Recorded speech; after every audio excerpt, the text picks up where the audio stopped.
YSR Congress party ప్రత్యేక హోదా కోసం నిరంతరం పోరాటం చేస్తుంది. ఎంత పోరాటం చేస్తుందంటే మోడీ గారు శంకుస్థాపనకు వస్తారు, ఆయన సన్నిధిలోనే మనం ఏదో ఒకటి సెటిల్మెంట్ అవుతుంది అనే ఆశతో మంగళగిరిలో ప్రాణాలకు తెగించి జగన్మోహన్ రెడ్డి గారు 8 రోజులు నిరాహార దీక్ష చేశారు ప్రత్యేక హోదా కోసం. చేస్తే చంద్రబాబు నాయుడు గారు పోలీసును పంపి అరెస్ట్ చేసి హాస్పిటల్కి తరలించారు. మోడీ గారి దగ్గర ఇటువంటి విషయాలు రాకూడదన్న ఉద్దేశంతో. నిజంగా ప్రత్యేక హోదా మీద ప్రేమ ఉంటే చంద్రబాబు నాయుడు గారికి అట్లాంటిది జరిగి ఉండకపోవచ్చు. మరి ప్రతిపక్షంలో ఉన్నటువంటి వాళ్ళు అల్లరి చేస్తున్నారు, మీరు ప్రత్యేక హోదా ఇచ్చి తీరాలని ప్రతిపక్షాన్ని చూపించైనా కూడా ఒత్తిడి తీసుకురావాల్సినటువంటి అవసరం ఉన్నటువంటి టైంలో ఆయన ఒక్కరోజు కూడా అలాంటి పని చేయలేదు. జగన్మోహన్ రెడ్డి గారు శ్రీకాకుళం దగ్గర నుంచి చిత్తూరు వరకు యోగేరీలు పెడుతూ కాలేజీ పిల్లల్ని మరి ఈ ప్రత్యేక హోదా గురించి చెప్పుకుంటూ వాళ్ళని కార్యోన్ముఖం చేస్తూ వాళ్ళని ఎడ్యుకేట్ చేస్తూ వస్తుంటే చంద్రబాబు నాయుడు గారు వారి పిల్లలకి తల్లిదండ్రులకి ఫోన్ చేసి చేపించి ప్రభుత్వంతో మీ పిల్లలు ఇబ్బంది పడతారు తర్వాత చదువులకి, మీరు ఎలాంటి కార్యక్రమాల్లో పాల్గొనికండి అని చెప్పినటువంటి మహానుభావుడు చంద్రబాబు నాయుడు. అంటే ప్రత్యేక హోదా మీద ఆయన చిత్తశుద్ధి గురించి మనం మాట్లాడుతున్నాం. అట్లనే సిపిఐ సిపిఎం వాళ్ళు అట్లా కొన్ని ప్రజా సంఘాల వాళ్ళు కూడా ప్రత్యేక హోదా గురించి మాట్లాడినప్పుడల్లా ఈయన పోలీసులను పంపించి లాఠీలతో కొట్టించి పీడీ యాక్ట్ పెడతానని బెదిరించి వాళ్ళ మీద కేసులు పెట్టించినటువంటి గనుడు చంద్రబాబు నాయుడు. 2016లో అర్ధరాత్రి పూట మన కేంద్ర ఆర్థిక మంత్రి గారు ప్రత్యేక హోదా కాదు ప్రత్యేక ప్యాకేజ్ ఇస్తాం ఆంధ్రప్రదేశ్కి అని చెప్పినప్పుడు ఒక 10 నిమిషాల గ్యాప్లోనే అదే అర్ధరాత్రి పూట ఇది చాలా బాగుంది, బ్రహ్మాండంగా ఉంది అని చెప్పి మొట్టమొదటగా ఆంధ్రప్రదేశ్ నుంచి స్పందించినటువంటి వ్యక్తి చంద్రబాబు నాయుడు. నిజంగా ప్రత్యేక హోదా మీద ఆయనకి గనక ఇది ఉన్నట్టయితే అంత అర్జెంటుగా అర్ధరాత్రి పూట స్పందించాల్సినటువంటి అవసరం లేదు కదా. ఇదేదో ప్యాకేజ్ ఇస్తా అన్నారు, 50,000 కోట్లు 1,00,000 కోట్లు ఇస్తారు, 30,000 కోట్లు 40,000 కోట్లు మనం మింగేయచ్చు అన్నటువంటి ఒకే ఒక ఉద్దేశంతో ఆంధ్రప్రదేశ్ ప్రజల్ని కేంద్రం దగ్గర తాకట్టు పెట్టి హోదా వద్దు ప్యాకేజీ ముద్దు అని చెప్పినటువంటి మహానుభావుడు చంద్రబాబు నాయుడు గారు. ఇప్పుడు ప్యాకేజీ ఇస్తారో ఎవరో తెలియని పరిస్థితి, అందులో ఏదన్నా నొక్కగలమా లేదా అనేది సందిగ్ధంలో పడ్డటువంటి పరిస్థితుల్లో ప్రజలందరూ ప్రత్యేక హోదా కావాలని చెప్పి జగన్మోహన్ రెడ్డి గారి నాయకత్వంలో నడుస్తుంటే మళ్ళీ నాకు హోదా కావాలని మళ్ళీ మొదటికి వచ్చినటువంటి పరిస్థితి. ఇదేదో ఆంధ్రుల యొక్క ఆత్మగౌరవాన్ని ఎవరు దెబ్బతీసింది? ముందు చంద్రబాబు నాయుడు. ఆంధ్రుల యొక్క ఆత్మగౌరవాన్ని దెబ్బతీసింది ముందు చంద్రబాబు నాయుడు. ఆ రోజునే ప్యాకేజీకి ఒప్పుకోకూడదు, మాకు హోదా కావాల్సిందే, మాకు ఏ అయితే మీరు ఇచ్చారో అవన్నీ కూడా కావాల్సిందే అని చెప్పి ప్రభుత్వం తరఫున గొంతెత్తి చెప్పాల్సినటువంటి నాయకుడు చంద్రబాబు నాయుడు. ఒక్కరోజన్నా ఆయన అఖిలపక్ష మీటింగ్ వేయలేదు. ఎన్నోసార్లు మేము చెప్పాం, కమ్యూనిస్టులు చెప్పారు, ప్రజా సంఘాలు చెప్పినాయి, అఖిలపక్ష మీటింగ్ వేయండి, అందరం కలిసి ఢిల్లీ వెళ్దాం, మోడీ గారి దగ్గర కూర్చుందాం, ప్రత్యేక హోదా మనకు ఎంతకెవరో తేల్చుకుందాం అని చెప్పి ఈ 4 సంవత్సరాల కాలంలో మేము కొన్ని 100 సార్లు చెప్పాం. ఒక్కరోజు కూడా ఆయన మీటింగ్ వేయలే. అఖిలపక్షం ఎందుకు దీనికి? వాళ్ళు బాగానే ఇస్తున్నారు కదా, మనకు అన్ని రకాలుగా మన ఆదుకుంటున్నారు కదా. ఈ 4 సంవత్సరాల నుంచి ఇదే మాట చెప్తూ వచ్చినారు. సడన్గా ఇవాళ ఏమైంది? దానికి కారణం ఈ రాష్ట్రం ఏడా ఆయన చేసినటువంటి పాపాలు, ఆయన మనుషులు చేసినటువంటి పాపాలు, మంత్రులు ఎమ్మెల్యేల దగ్గర నుంచి గ్రామాల్లో ఉన్నటువంటి జన్మభూమి కమిటీ మెంబర్ల వరకు కూడా ఈ రాష్ట్ర ప్రజల ఏడ చేసినటువంటి పాపాలని కప్పిపుచ్చుకోవడం కోసం ఇవాళ ఇష్యూని పక్కదారి పట్టించడం కోసం ఇవాళ మళ్ళీ ప్రత్యేక హోదాని ముందు పెట్టుకుని నడుస్తున్నటువంటి పరిస్థితి. ఈ సందర్భంగా మీ అందరికీ కూడా ఒకటి గుర్తు చేయదలుచుకున్నాను. ప్రత్యేక రాష్ట్రం తెలంగాణ ఇడిపోవటం కోసం ముందు సంతకం పెట్టినటువంటి వ్యక్తి చంద్రబాబు నాయుడు.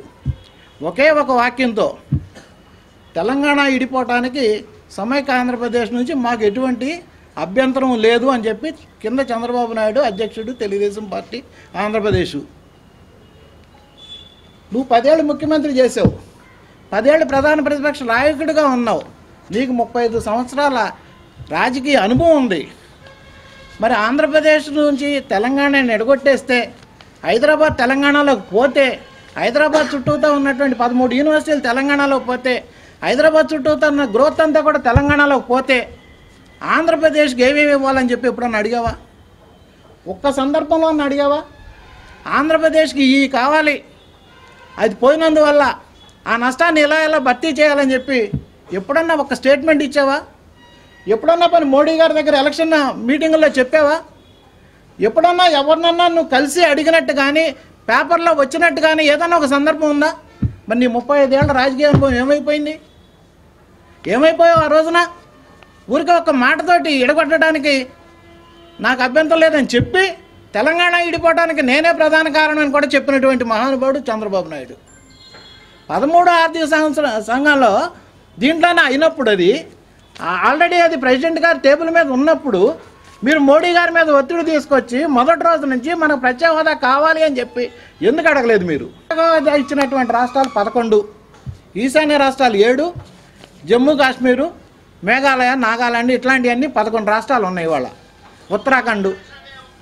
ఈ 11 రాష్ట్రాల యొక్క growth rate, industrial growth rate సగటు భారతీయ మిగతా రాష్ట్రాల వల్ల ఇండస్ట్రియల్ గ్రోత్ రేట్ కంటే 10% ఎక్కువ ఉంది. ఒక్క మేఘాలయలోనే చిన్న రాష్ట్రం అది 57% మందికి ఉద్యోగాలు ఇచ్చారు అక్కడ ఇండస్ట్రియల్ గ్రోత్ వల్ల. మిగతా సగటు ఇది 40% ఉద్యోగాలు కూడా లేవు ఎక్కడాను. ఉత్తరాఖండ్ 62% ఉద్యోగాలు ఇచ్చారు. మన దగ్గర వాళ్ళు 40% ఉద్యోగాలు కూడా లేవు. ఇవాళ నువ్వు ఇంటింటికి ఒక ఉద్యోగం ఇస్తా అన్నావు, ఉద్యోగం లేకపోతే నిరుద్యోగ వృత్తి ఇస్తా అన్నావు. ఉద్యోగాలు కావాలంటే ఇండస్ట్రీస్ కావాలా, ఇండస్ట్రీస్ కావాలంటే వాటికి రాయితీలు కావాలా, రాయితీలు కావాలంటే హోదా కావాలా. ఇదంతా లింక్ ఒకదానికొకటి. దీనికి ప్యాకేజీకి సంబంధం ఏంటి అసలు? ప్రత్యేక ప్యాకేజీకి సమానమైంది, ప్రత్యేక హోదా సమానమైన ప్యాకేజీ ఇస్తా అన్నారు. దాన్ని మీరు ఎలా కొలమానం చేయగలరు? కేవలం ప్రజల కోసం ఒక ముసుగేసుకుని ఆడేటువంటి నాటకం. జగన్మోహన్ రెడ్డి గారు పాదయాత్ర చేస్తున్నాడు, ఆయనకి విపరీతమైనటువంటి జనం వస్తున్నారు. ఆయన ఈ రాష్ట్రం యొక్క అవినీతిని బట్టబయలు చేస్తున్నాడు. మనం ఎక్కడికి పోయినా సరే ఆంధ్రప్రదేశ్ అంటే అవినీతి కంపు కొడుతుందని చెప్పి ఒక వాదన వచ్చింది. దీని నుంచి మనం బయటపడాలంటే ఇటువంటి ఒక ముసుగు మనం తొడుక్కోవాలా అని చెప్పి చేసేటువంటి కార్యక్రమం తప్ప చంద్రబాబు నాయుడు గారు చిత్తశుద్ధితో చేస్తున్నటువంటి కార్యక్రమం మాత్రం కాదు. ఎప్పటికైనా మా నాయకుడు చెప్పాడు, మా దగ్గర ఉన్నటువంటి ఎంపీలందరూ రాజీనామా చేస్తున్నారు లోక్సభ సంబంధించి. దమ్ముంటే నీ దగ్గర ఉన్నటువంటి ఎంపీలు కూడా రాజీనామా చేయించు. కనీసం ఇందులో అన్న నీ చిత్తశుద్ధి ఒక 5% అన్న నిరూపించుకో. నేను అడుగుతున్నా నేను చంద్రబాబు నాయుడు గారిని. విజయమ్మ గారు అసెంబ్లీకి వస్తే విజయమ్మ గారి కంట కన్నీళ్ళు ఎన్నిసార్లు పెట్టించారు కిరణ్ కుమార్ రెడ్డి నువ్వు కలిసి? అవేం గుర్తులేవా? భర్తను పోగొట్టుకుని అసెంబ్లీకి వస్తే కనీసం సంస్కారం లేకుండా కిరణ్ కుమార్ రెడ్డి నువ్వు కలిసి ఎన్నిసార్లు ఆవిడ కంట కన్నీరు పెట్టించారు మాటల తోటాలతోటి. 40 ఏళ్ల యువకుడు ప్రధాన ప్రతిపక్ష నాయకుడి హోదాలో ఆయనకి నీకు మధ్య ఉన్న ఈ 5 లక్షల ఓట్లు అసెంబ్లీలో అడుగు పెడితే ఈ రాష్ట్ర ప్రజల యొక్క సమస్యల్ని అసెంబ్లీలో ప్రస్తావిస్తూ పోతూ ఉంటే 10 మందిని చెంచాకాళ్ళను పక్కన పెట్టుకుని రాజశేఖర్ రెడ్డిని రాజారెడ్డితో సహా ప్రతిరోజు తిట్టి హింసించినటువంటి సంఘటనలో ఎప్పుడన్నా చంద్రబాబు నాయుడు గారు ఇది తప్పు అని అన్నాడా? నిన్నటికి కూడా ఒక నేరగాడు చెప్తే నేను వెళ్ళాలా అన్నాడు. మరి ఆ ముందు రోజు ఏమైంది? అదే నేరగాడు పెట్టిన దానికి వెళ్తానన్నావుగా. అది నాలుగా తాటిపట్టా. అసెంబ్లీలో ఎన్నిసార్లు జగన్మోహన్ రెడ్డి గారు ప్రజల యొక్క సమస్యల గురించి మాట్లాడుతుంటే ఆయన తాతని ఆయన తండ్రిని మన సాంప్రదాయం ఏంటంటే అసెంబ్లీలో లేని వాళ్ళ గురించి మాట్లాడకూడదు. వాళ్ళని తీసుకొచ్చి నానా రకాలుగా అసభ్యంగా 10 మందితో మాట్లాడించి అది సబబా? అది సాంప్రదాయమా? అది మర్యాద? అది సంస్కారమా? ఇవన్నీ కూడా వచ్చేదాకా కేంద్ర ప్రభుత్వం యొక్క మెళ్ళ వంచైనా సరే ఈ రాష్ట్ర ప్రజల్ని ఇటు తెలుగుదేశానికి అటు బీజేపీకి కూడా వ్యతిరేకంగా ఇవన్నీ సాధించుకునడం కోసం వాళ్ళ మీద ఒత్తిడి తీసుకొచ్చైనా సరే ఈ రాష్ట్ర ప్రజల తరఫున వైఎస్ఆర్ కాంగ్రెస్ పార్టీ అలుపెరుగు పోరాటం చేస్తే జగన్మోహన్ రెడ్డి గారి నాయకత్వంలో క్రికెట్ చేసిన తర్వాత 2 రోజుల తర్వాత ఆనాటి ప్రతిపక్ష నేతగా ఉన్న ఈనాటి ముఖ్యమంత్రి గారు 5 లక్షల కోట్లు కావాలి ఆంధ్రప్రదేశ్ రాష్ట్రం విడిపోయిన రాష్ట్రానికి రాజధాని లేదు కాబట్టి అడిగారు. అది మీ అందరికీ తెలిసిన విషయం. దురదృష్టం ఏంటంటే ఆ రోజు 5 లక్షల కోట్లు అడిగిన ముఖ్యమంత్రి, ఆ రోజు ప్రతిపక్ష నేతగా ఉండి తర్వాత ముఖ్యమంత్రి అయిన ఆయన ఎప్పుడు బీజేపీతో కలిసి ఎలక్షన్కి వెళ్ళినా కానీ, ఎన్నికలకు ముందు కానీ ఎన్నికల తర్వాత కానీ బీజేపీ ప్రభుత్వాన్ని ఏ రోజున 5 లక్షల కోట్ల రూపాయలు కావాలని అడిగిన పాపాన్ని ఎక్కడ పోలేదు. ప్రత్యేక హోదా విషయంలో మాత్రం జగన్మోహన్ రెడ్డి గారు మా పార్టీ అధ్యక్షుడు తొలినాటి నుండి ఈనాటి వరకు ఒకే స్టాండ్తో ఉన్నాడు. ఆయన రాష్ట్ర ప్రయోజనాల విషయంలో ఎక్కువ ప్రత్యేకంగా శ్రద్ధ ఉండుంటే కనీసం మన బడ్జెట్ ప్రవేశపెట్టక ముందు ఒక నెల రోజుల ముందన్నా మేము ఎలాగో 4 నుంచి ఒత్తిడి చేస్తున్నాం, మేము కొత్తగా ఒత్తిడి చేసిందే లేదు, మేము రాజీనామాలు చేస్తామో రాబోయే కాలంలో రాబోయే వారం రోజుల్లో మా పార్లమెంట్ సభ్యులు ఇంటికి వచ్చేస్తున్నారు. ఈ క్రూషియల్ టైంలో ఎక్కడ ఓట్ల కోసం వెనకబడిపోతామో అని పార్టీ ప్రయోజనాల విషయంలో తక్షణం స్పందించే తెలుగుదేశం పార్టీ అధ్యక్షులు ముఖ్యమంత్రి చంద్రబాబు నాయుడు గారు రాష్ట్ర ప్రయోజనాలు మాత్రం గాలికి వదిలేశారు. ఆఖరి బడ్జెట్ కూడా అయిపోయినాక ఇప్పుడు కేంద్ర ప్రభుత్వం మీద ఒత్తిడి తెస్తానని ఆయన 4 సంవత్సరాలు కలిసి కాపురం చేసినప్పుడు ఉన్నట్టు కాకుండా కలిసి కాపురం చేసిన వాళ్ళు బీజేపీ చాలా మంచిగా కనిపించి కలిసి ఎన్నికలకు వెళ్ళారు, కలిసి ప్రభుత్వాలు ఏర్పాటు చేశారు. ఇక్కడ 2 మంత్రులు ఇచ్చాడు, అక్కడ 2 మంత్రులు తీసుకున్నారు ఆయన. కానీ వాళ్ళు బయటకు వచ్చేసినా మాత్రం బీజేపీ గురించి, అమిత్ షా గురించి, ప్రధానమంత్రి మోడీ గురించి రాష్ట్ర శాసనసభలో మాట్లాడుతున్నారు ఆయన. అది ఏ మేరకు విఘ్నతో తెలుగుదేశం పార్టీ నాయకులు ఆలోచించుకోవాలి. ఆ 5 ఎంపీలు రాబోయే వారం రోజుల్లో లోక్సభకు రాజీనామా చేసి, వాళ్ళు రాజీనామా చేసేది ఇక్కడ తెలుగుదేశం పార్టీ, మా పార్టీ వైసీపీ శాసనసభ్యులు 23 మంది వెళ్ళి తెలుగుదేశం పార్టీలో మంత్రులు అవుదామని వెళ్ళారు. అలాంటి రాజీనామా మామూలు చేసేది ఉన్న పదవిని వదులుకుని అది రాష్ట్ర భవిష్యత్తు కోసం, రాష్ట్ర ప్రజల డిమాండ్ కోసం, రాష్ట్ర యువత భవిష్యత్తు కోసం వాళ్ళ పదవులను తృణప్రాయంగా వదిలేస్తానికి సిద్ధపడి మా పార్టీకి చెందిన 5 పార్లమెంటు సభ్యుల్ని మనస్ఫూర్తిగా మా పార్టీ తరఫున, నా తరఫున అభినందిస్తున్నాను. అలాగే వాళ్ళు రాజీనామా చేసిన తర్వాత మళ్ళీ ఇంకేం స్టాండ్ తీసుకుంటారో మీరే చూడండి సోదరులరా. అంటే ఆ రోజు వాళ్ళు చేస్తారా చేయరనేది కాలం నిర్ణయిస్తుంది. ప్రజలు కూడా అంతా గమనిస్తున్నారు.